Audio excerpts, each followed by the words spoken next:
Hello and welcome to Startup Champions 2.0, the show where you meet and learn from National Startup Award winning founders. In the episode today, you will meet two startup champions from Industry 4.0. These are Repos and Saga Defense. India is the world's third largest energy consuming country. Thanks to rising incomes and improving standards of living, energy use has doubled since 2000, with 80% of demand still being met by coal, oil and solid biomass. Many businesses' construction sites require large volumes of petrol, diesel, LNG and CNG. Their daily operations cannot stop, of course. If they start sending their admin teams to ensure proper fulfillment of this energy demand, their costs will rise a lot more and it will become unsustainable. But what if the fuel could come to you? And it could be as simple as ordering fuel via a mobile app. This is exactly what our startup champion has made possible with their service and technology. Let's see the Repo story. My family had a fuel station or a petrol pump which my dad was operating. When I actually came to our petrol pump, I saw the entire fuel getting distributed to multiple different people. Fuel is consumed in two ways. One is at the petrol pump where our vehicle comes and refills it. One is on the site when there are infrastructure equipments, construction equipments, DJ sets or large machines. They require fuel, but they never come to a fuel station. There is a barrel, a truck which comes to a fuel station, mounts barrel into it, and then they actually procure fuel from a fuel station for their asset. No one knows exact what quantity of fuel they are going to get. And that's where innovation got clicked. Can we make a mobile fuel station which directly goes to a consumer? You can call it on an app, like how you order a cab, food or any equipment. That's how you will be able to order fuel at doorstep. Tata Motors was our biggest mentor to actually start the entire assembly line. Today I can proudly say what we started in 2017 in few hundred square feet. Today we are standing with few lakh square feet of assembly line. It's probably world's largest mobile petrol pump manufacturing facility. Multiple OEMs, multiple multinational companies across the globe are showing interest to start this similar facility in their country.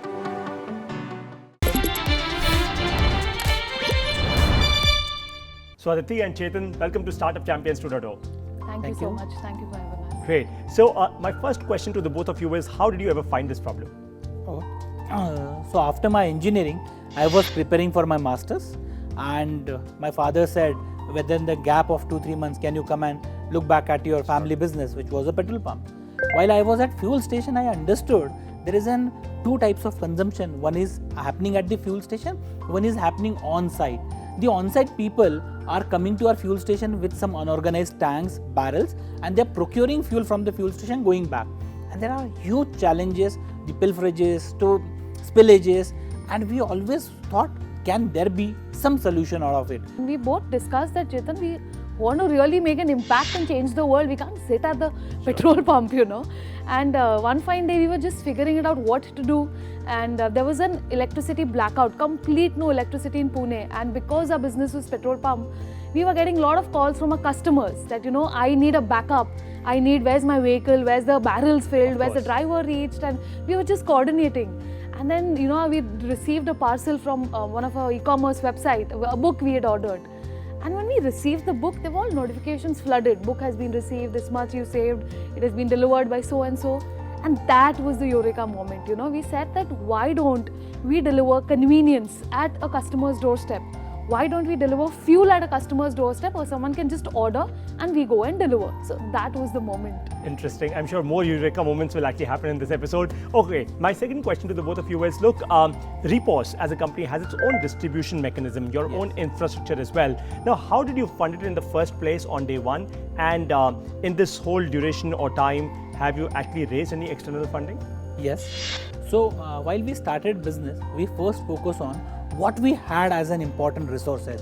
So it was more important to finding right business model, and then it was the funds part. While we were doing this, me and Chetan, we had a very firm belief. Let's not start with a cliched startup, where you raise funds, then implement the idea. We said, if we believe in this idea, let's do a POC. Let's completely build a business model, and that's why we thought, let's build such a model which will actually change India and put India there on the global map. So we went to our father-in-law. We said, whatever you've saved for a future, give it to us now. Because this is what is, so we invested our land, we got lot of stuff, mortgage. We said, let's put our money first. So our family businesses were already generating money. So we said, instead of, putting it on luxury cars and everything, let's put it in the business.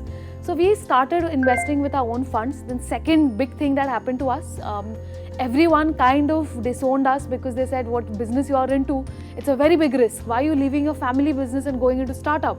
So we said, but we really want to do this. This can take our country to the next level, Just imagine a last mile person in the country getting fuel or any kind of energy. So me and Chetan, we said, Chetan, we need a mentor, we need like a role model. And that's where, we both wrote down names of someone who inspires us. And one name came common was where Mr. Ratan Tata. So we said, let's go and meet him, let's ask him direction. And he kind of gave me that look, he's not my neighbor, let's go and meet him. But we did, we made a 3D model of how we want to change India and how we need help. And we waited outside his house for like 12-13 hours. We passed letters inside the house that we have a plan to change the complete energy distribution of India and take it to the world. We need your 15 minutes, we need your guidance. Call to action was we were waiting outside your house.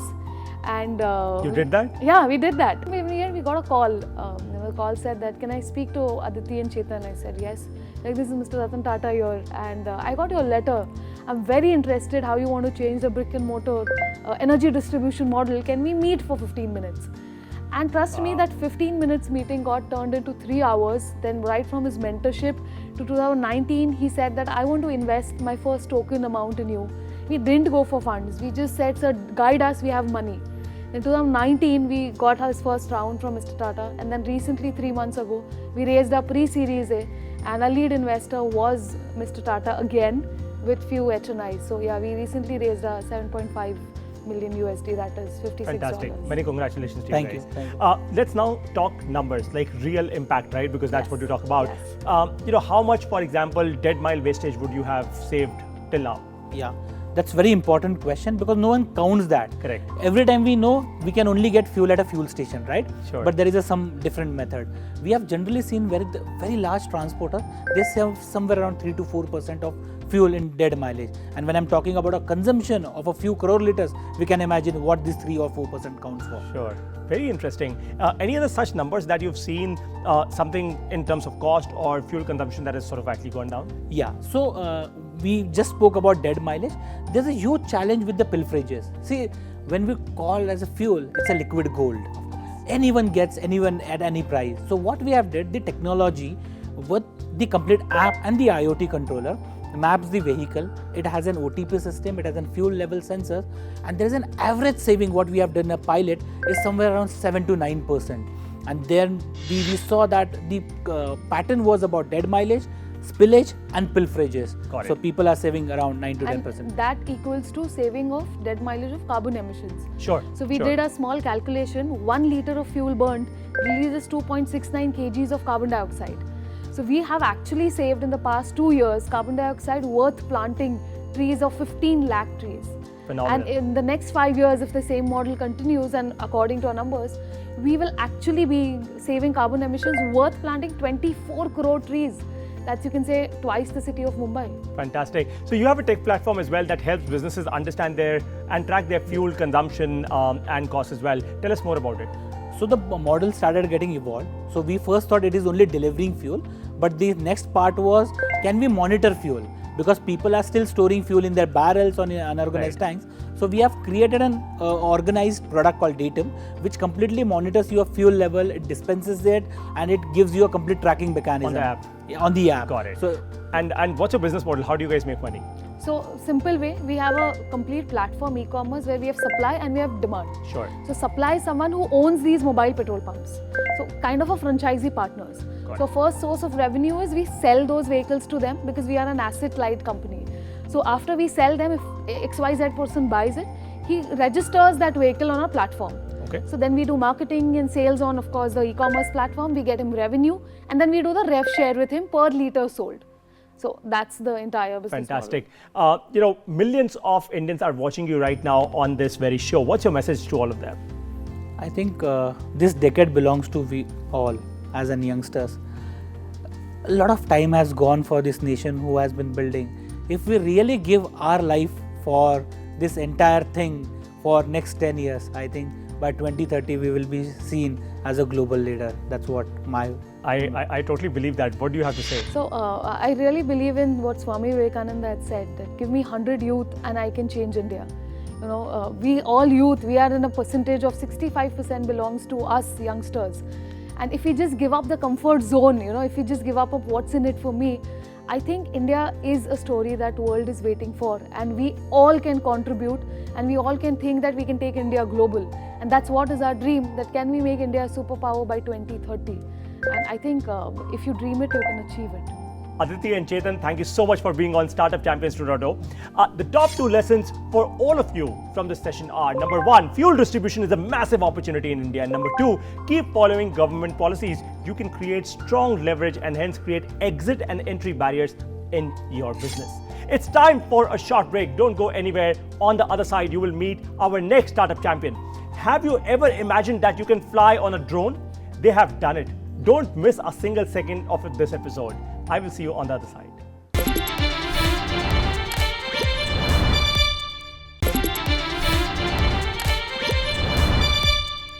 Welcome back to Startup Champions 2.0. Imagine you could simply step on a drone and fly to your workplace. Or imagine you could do an unmanned survey of a location wherein you are in a battle zone. Or you could deliver a payload on a moving ship or a moving vehicle from another moving vehicle or ship. Or imagine a remote location or a rural location where you need an immediate air ambulance. The possibilities of technology are endless. They look easy, but they're not easy to solve. A few years back, we could have only laughed upon these ideas as fiction or wild imagination. But our startup champion has made a lot of this possible. You will witness it today right in front of your eyes. Let's now see the story of Sagar Defense. We are an artificial intelligence, a complete engineering company. We build unmanned systems which are platform agnostic and can be used in different domains of maritime, surface and subsurface, and as well as in aviation. We do underwater vehicles which can actually go on suicide missions and and can target an enemy. And the most important of it is we have gone down in history books by building the first personal aerial vehicle in which I personally sit and fly from time to time. So imagine going back your home in your own aircraft. This is what we are trying to bring it on the table. Government agencies has really supported us very, very strongly. And especially when you work in the armed forces and especially a customer like Navy, Navy is almost 70 to 80% indigenized. So they understand the technology.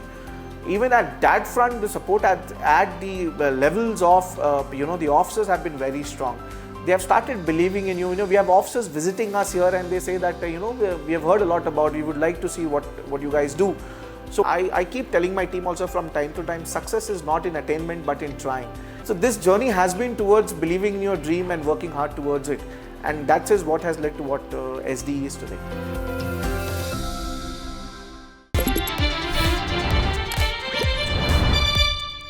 So Mridul and Anurag, welcome to Startup Champions 2.0. Thanks, Paritosh. Thank you. Fantastic. Tell us about your product. Look, there's so much on this table right now. I really, really want to understand. I am very intrigued. I'm very curious, and I'm sure so are our viewers. What exactly is your technology? So this motivation started from the 26/11 attack which happened in Mumbai. There was lots of Indian Coast Guard vessels and Navy vessels were deployed there. But still Mr. Kasab was able to get into our shores. We have a coastline of more than 7,500 kilometers and still we are not a maritime nation.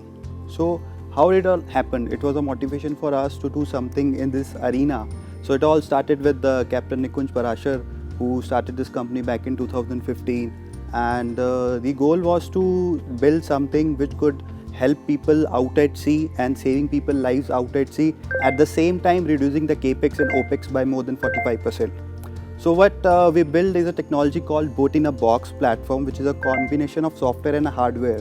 Here you see we started off with this and now we are at this level. So this chip you see, it's a 16-layer PCB. It can be retrofitted on any kinds of platform. It is a platform agnostic technology. It will convert the existing platforms into an unmanned platform. It is a dual use technology.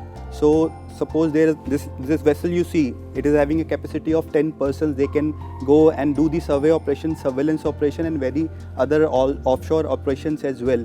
Now this system retrofitted on this platform, now only 2 people will go or no people will go on board, and they'll still have the control over the operation from a distance. Wow. And distance can be, from the radio point of view, it can be 25 km with RF, and it can also be controlled with a SATCOM, and we have tested up to 1400 kilometers out at sea. Phenomenal. So what you're fundamentally saying is that large piece of metal fundamentally has been converted into a 16-layer chip. It's a small PCB. Absolutely. Right? And that retrofitted on, let's say, a vessel like this. Let's just imagine for a while.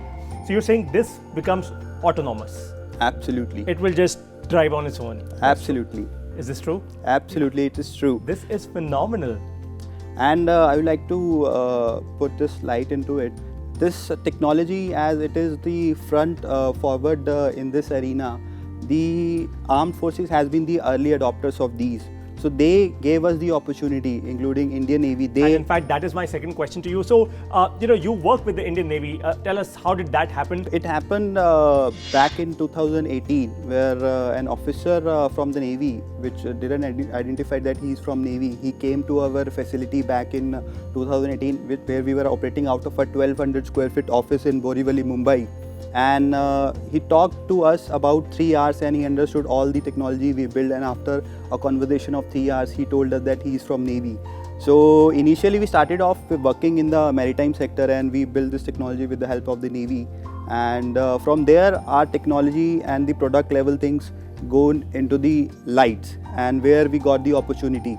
So we performed the unmanned systems, and they gave us the vessels to us, and we were putting our systems onto the platforms, and they were building the unmanned vessels out at for certain classified operations. Sure, I get that. So how did you fund the business on day one, and have you raised any external funding as of yet? Sure. So I think I'll add what Britul said. So our founder, Nikunj, is actually a captain of the ship. He's been sailing for 14 years, and his father has been an ex-merchant navy himself, runs a ship repair business. So I think Sagar runs in the blood. So that's how the maritime started. Sure. The business started definitely as bootstrapped. I think as an entrepreneur, you go to a lot of hardship because it's you who has a conviction, it is who you believe. And since then, we have 2 rounds of funding. Series Pre-A was ONGC, and Series A recently with ONGC and IDBI Ventures. So tell me something, what's your business model? How do you make money? So, as I earlier said, the business has been pivoted towards the defense sector because they are the early adopters of the technology. So, most of the revenue is coming from the defense sector, and we have been fortunate enough that we have contracts from Indian Armed Forces which we are executing. So, direct sales is our one business model that we pursue, and second is the services and the AMC that adds up to the revenue. Some of the service contracts we are executing in which data as a service and the vessel as a service we are putting into light. And as you said that we have created the India's first personal aerial vehicle in which a human can sit and fly. We have exported, we have built the indigenous systems in India in our factory, and we have exported system previously as well. Got it. And So fundamentally, of course, exports is also one domain wherein you will of course make money. Just to keep things a little short, millions of Indians are watching you right now on this show, Startup Champions 2.0. What's your message to them? A lot of them want to actually solve good, important, relevant problems like you guys have.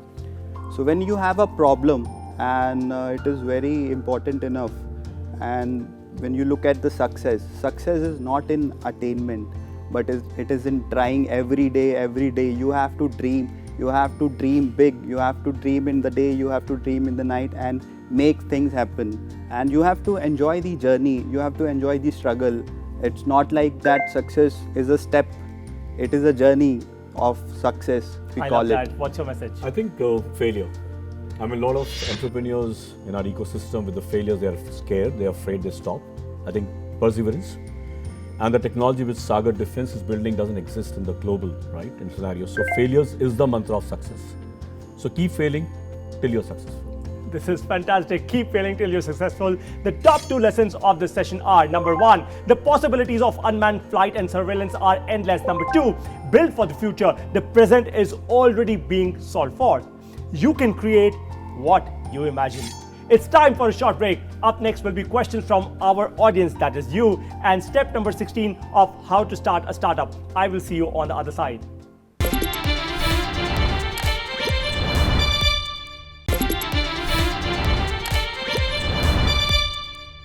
Welcome back to Startup Champions 2.0. It's now time for the audience question. Are you guys ready? Yeah, definitely. Our audience actually asked some very, very tough questions, so let's see how it goes. Please come on screen and ask your first question. Hi, I am Vikas from Bareilly. My question is for repos. Do you map several deliveries in a location of industrial areas, or even if one order comes, you fulfill? So this is an interesting question. So we have a platform where someone can order.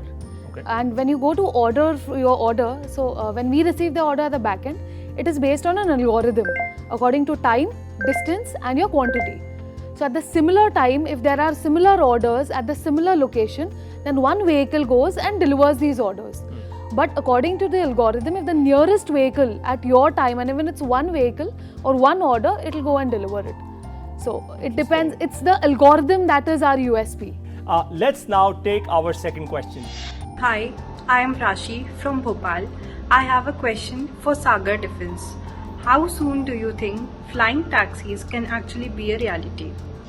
So I'll answer it in 2 parts.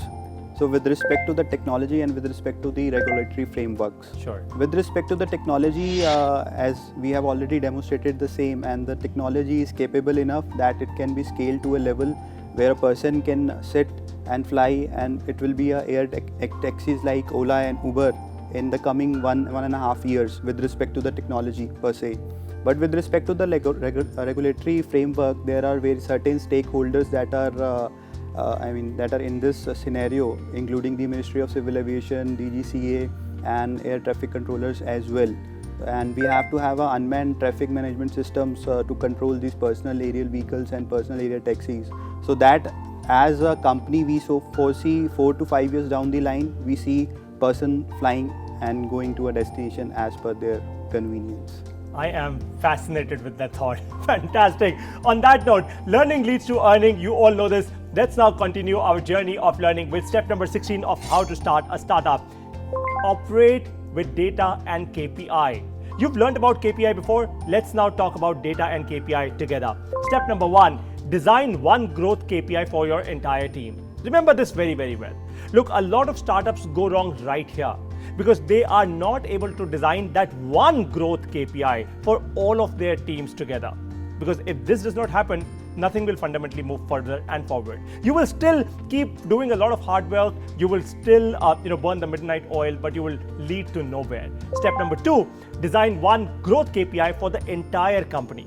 Remember, as founders or as a chief executive officer or as a CXO, it is extremely important for you to remind your team, your customers, your partners, and of course your own self of that one growth KPI, the most important growth KPI that you are after. It might be revenue, it might be anything else that you're optimizing for. Number 3, host a weekly KPI tracking meeting.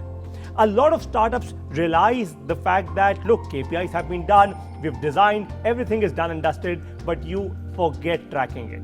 If you don't track your KPIs every week, you will never be able to understand your growth cohorts. So please remind yourself of these 3 important steps. If you do this, I promise you that step number 16 of how to start a startup at the Startup Champions 2.0 show will ensure that you never fail in your startup. What did you learn from today's episode? Tell me more about it. Share your feedback with us. Make your videos and post them on social media with hashtag StartupChampions2. In the next episode, you will meet startup champions from the food processing industry. Thank you for watching Startup Champions 2.0. Jai Hind. This is the safety aspect of it. No migration at all from food to this or this to food at all. And in the convenience aspect of it, we have things like there is no leakage of oils, that kind of a thing, and reheatability is there. So then we decided that there are only 2 things that we need to focus: fast and wide distribution and effective marketing communication to our TG. So we are actually in the business of reducing sugar from our diet, right? And we do that using this plant called stevia. So stevia is a 100% natural sweetener that's completely safe for everyone. Stevia is actually already being used in 30,000 plus food and beverage products globally.